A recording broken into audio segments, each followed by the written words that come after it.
Telangana times న్యూస్కి స్వాగతం. హైదరాబాద్ జిల్లా సనత్ నగర్ నియోజకవర్గం బన్స్లాల్పేట్లో ఈరోజు సనత్ నగర్ మాదిగ హక్కుల పోరాట సంఘం ఆధ్వర్యంలో సమావేశం ఏర్పాటు చేయడమైనది. కన్వీనర్ కుర్మ బలరాం ఆధ్వర్యంలో ఈ సమావేశం నిర్వహించారు. ఈ సమావేశానికి ముఖ్య అతిథిగా సలహాదారులు కుర్మ లక్ష్మీపతి హాజరై మాట్లాడారు.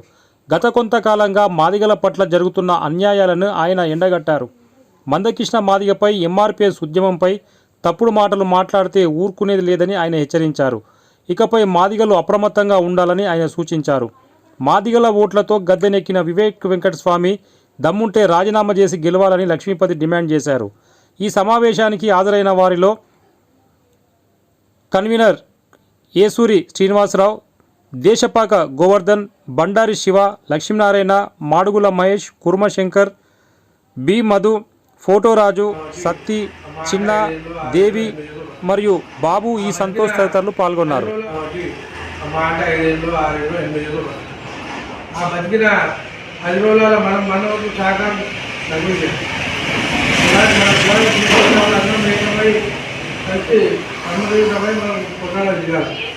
మనం నాకెందులే వాంకెందులే వీకెందులే అంటే ఇంకా తొక్కుకుంటూ పోతుంది.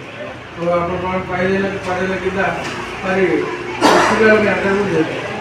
మన కులపోళ్ళు మన మాదిగోళ్ళు మనగానే ఆ ఇళ్ళగానే పోతున్నారు, నీళ్ళు కూడా మీరుగా వస్తున్నారు. అట్లా ఇప్పుడు కొంతమంది మరిగైందని మనం అనుకుంటున్నాం, కానీ ఇప్పుడు కూడా లోపల వాళ్ళకి అదే ఉన్నది.